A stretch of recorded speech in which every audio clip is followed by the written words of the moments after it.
জুড়ে মহিলা মোর্চার মহিলাদেরকে দিকে দিকে এইভাবে ধর্ষিত হচ্ছে কেন? মুখ্যমন্ত্রীর জবাব দাও, স্বাস্থ্যমন্ত্রীর জবাব দাও, পুলিশ মন্ত্রীর জবাব দাও, জবাব জবাব জবাব তোমায় দিতেই হবে। গতকাল রাতে হাওড়া জেলা হাসপাতালে কিশোরী শ্লীলতাহানির ঘটনার প্রতিবাদে মুখ্যমন্ত্রী হাসপাতাল সুপারের পদত্যাগের দাবি নিয়ে বিজেপি মহিলা মোর্চার হাওড়া থানা ঘেরাও কর্মসূচি। এদিন বিকেল 5:30 নাগাদ বিজেপি নেত্রী ফাল্গুনী পাত্রের নেতৃত্বে হাওড়া থানার সামনে পোস্টার ও প্ল্যাকার্ড নিয়ে বিক্ষোভ প্রদর্শন করেন বিজেপির মহিলা কর্মী সমর্থকরা। আগামী মঙ্গলবার বিধানসভায় ধর্ষণ বিরোধী বিল আনতে চলেছে রাজ্যের শাসক দল।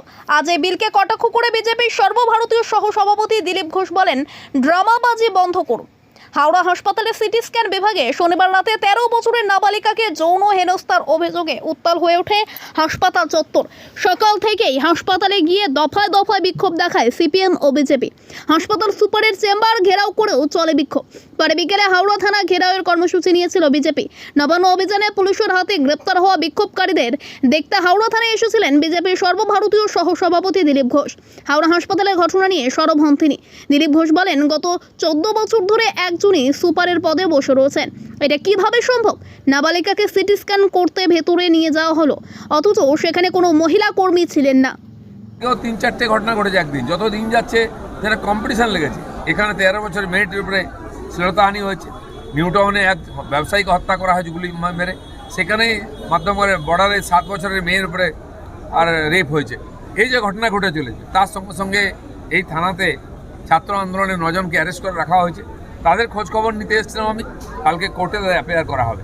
তো সরকার বিরোধী কণ্ঠকে বন্ধ করার জন্য, বিরোধী পার্টির লোকেদেরকে, বিরোধী আন্দোলনকে স্তব্ধ করার জন্য সমস্ত শক্তি লাগিয়ে দিচ্ছে, পুলিশকে লাগিয়ে দিচ্ছে, তাদের কেস দিচ্ছে, তাদেরকে জেলে ঢুকাচ্ছে।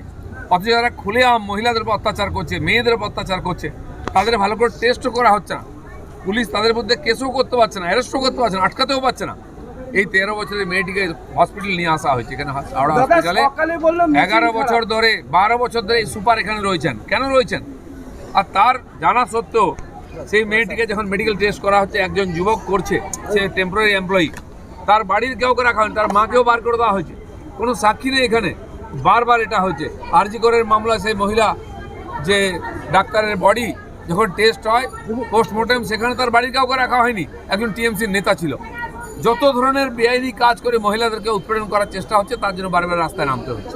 দাদা, টিএমসির পক্ষ থেকে সিবিআই এনকোয়ারি নিয়ে প্রশ্নচিহ্ন তুলছে, বলছে প্রায় 2 সপ্তাহ হয়ে গেল সিবিআই কেসটা টেক ওভার করছে, তা সত্ত্বেও উল্লেখযোগ্য কোনো অগ্রগতি হয়।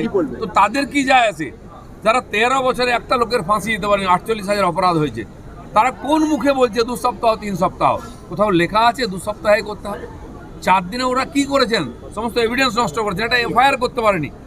সেই পার্টির লোকেরা যারা ধর্ষকদের সঙ্গে আছে, যারা সমাজ বিরোধীদের সঙ্গে আছে, তাদের মুখ্যমন্ত্রী যিনি সেই ধর্ষকদের এবং অপরাধীদেরকে আড়াল করছেন, তারা কোন মুখে বড় বড় কথা বলে? কার সঙ্গে এগ্রিমেন্ট করেছে ওরা?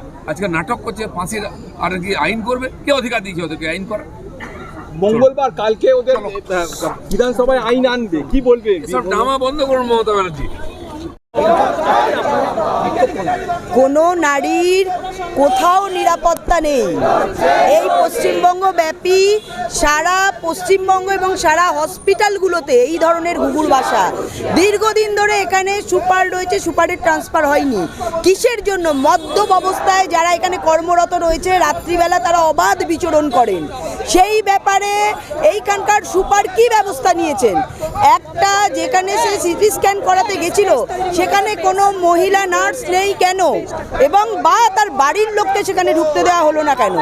কারণ এরা জানে যে এই ধরনের ঘটনা এখানে ঘটে চলে। আমার মনে হয় সবার আগে এইখানে এই হসপিটাল সুপারকে ধরা উচিত, এবং যাকে ধরেছে বাঁচাবার জন্য তার দৃষ্টান্তমূলক আমরা সাজা চাই। এবং প্রত্যেক যে বিভিন্ন হসপিটালে যে ঘুঘুর বাসা, যে ধরনের বেআইনি কাজকর্ম হয়, যেভাবে দালাল চক্র রয়েছে, আমরা তার বিরুদ্ধে প্রতিবাদ জানাচ্ছি এবং প্রত্যেকটা দোষীর আমরা দৃষ্টান্ত দৃষ্টান্তমূলক সাজা চাইছি। আমাদের মূলত দাবি যাকে ধরেছে তার দৃষ্টান্তমূলক সাজা, এবং এই সুপারকেও এই আওতায় আনতে হবে। কেন সুপারকে এই আওতায় আনবেন না? কেন এই ধরনের ঘুঘুর বাসা 10 বছর ধরে একই হসপিটালে হয়ে চলেছে? কেন বিভিন্ন পরিকাঠামো এইভাবে ভেঙে পড়ছে? সেই জন্য এই দোষীর সাথে এই সুপারকেও, হসপিটালের সুপারকেও এর আওতায় আনতে হবে, এদেরও বিচার চাই আমরা।